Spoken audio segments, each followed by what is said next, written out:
So parametric functions and parametric curves have a lot of derivatives, right? I mean, we're certainly aware of the dy dx, which is nice and friendly.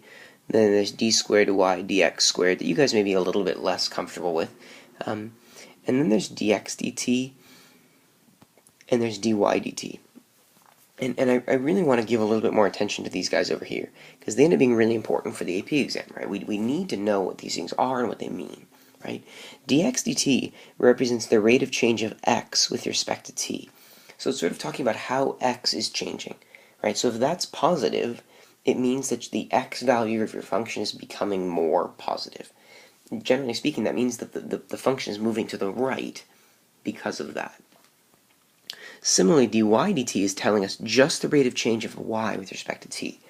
So if that's negative, it means that my y value is becoming more negative, which means the particle is probably moving in a downward direction. Right, so I'm going to have a couple of quick examples of interpreting this, and then we're going to sort of put that all together to do something more interesting with it. So this first example, describe the motion of a particle for which dx dt is 3 and dy dt is negative 2 for some value of t. So in a very simple sense, this particle is moving right and down. Right? So there's a sense in which, and we even know relative amounts for those, right? In some sense it's moving to the right by 3 and down by 2. It's sort of moving in that direction for the particular value of t that we're looking at. You know, I suppose if you wanted to get even fancier, we could even come up with dy dx here. dy dx is negative 2/3. We sort of know that this is moving with a slope of negative 2/3, and because time is presumably always moving forward, we know that that's moving this direction. So next example, describe the motion of a particle for which dx dt is 0 and dy dt is 5 for some value of t. So what does it mean that dx dt is 0? Right? It means the particle is not moving in the x direction. And if dy dt is 5, it means this particle is moving up, right? So it means for some value of t, like presumably we have something like this happening. And we are at that point right there. Because at this particular instant, we have the particle moving upward and not moving side to side at all, right? And so the point that I want us to take away from this is that whenever dx dt is 0, we have a vertical tangent.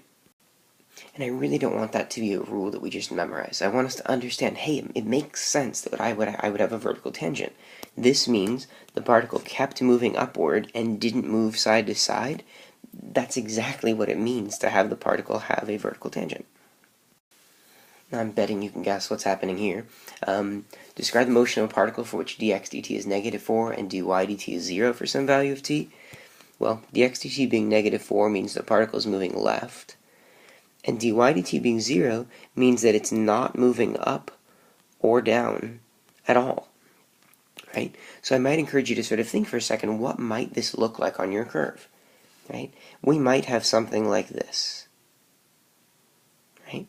Where at this point right here, the particle is certainly moving left, but it's not moving up or down at all. And I didn't do a very good job of actually making that horizontal there, but imagine I had done a good job of that. So what's the takeaway that we have here? The takeaway should be if dy dt is 0 and dx dt isn't, we end up with a horizontal tangent. And just like I said on the previous problem, I would love for this not to be a point of memorization, but a point of comprehension. So please spend some time thinking about that and making sure you've got that. So the curious question that I hope has been on your minds is, so what happens when dx dt and dy dt are both 0? Well, for one, we know that the derivative doesn't exist. Like we know that our derivative dy dx is undefined. And it's undefined because we were getting 0 over 0, right? And so what it means is that our function is not going to be differentiable for that value, right? We're not going to be able to come up with a tangent slope. And the way that I think about that is what it means is that for some instant, my function stopped moving, right? So maybe I had a function that was coming along and sort of nicely doing something like this, and then I get to this value of t and time stops. When time restarts, who knows what direction that thing is going to go off in. The important point is that when you have a point where you have dx dt and dy dt are both 0, when that thing restarts, it can sort of restart in any direction that it wants to, which means the function sort of isn't forced to move smoothly, if that makes any sense at all. It's unlikely a question like this is going to be asked, but I just wanted us to be aware of it, and I wanted us to be able to think about it. That when dx dt and dy dt are 0, it means that there was a time when the particle stopped. Like it literally stopped all motion in the x and y directions. And presumably, if we go past that, if we go beyond that point, it probably kept going. But the point that was left behind is likely a sharp point. So for this example, I want us to find the points at which the parametric function has horizontal or vertical tangents. Pause the video and try that on your own. I want you to sort of apply what we just learned to this problem. So to find our horizontal tangents happen, and if you need to draw a picture of this, horizontal tangents happen like this. That would happen when y stops changing. That's going to happen when dy dt is 0. And of course when dx dt is not 0. Right? So setting dy dt equal to 0, I'll have 0 equals 2t minus 4. So this is going to happen when t is 2. Now keep in mind, I asked for the points where the parametric function has horizontal or vertical tangents. So we have t equals 2. Before I find a point for that, I should probably make sure that dx dt doesn't equal 0. So let's step over and look at vertical tangents at the same time. This is supposed to happen when dx dt is 0 and dy dt isn't 0. Right, so I'm going to set dx dt equal to 0. So I'll have 0 equal 3t squared plus 4. So this is going to happen when, let's take a look at this. Negative 4 equals 3t squared. T squared is negative 4/3.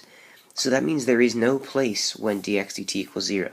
That means my function has no vertical tangents. Furthermore, this t equals 2 value that I found over here is safe for use as a horizontal tangent because, that there isn't any place where dx dt is 0, so we're safe to move on with that. So to find the point of horizontal tangency, I need to evaluate my x and y functions for t equaling 2. Alright, so I'll do that now. My x coordinate will be 8 plus 8 minus 7, so that's 9. My y coordinate will be 4 minus 8, which is negative 4.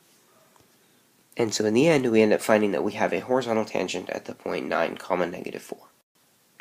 And that's that.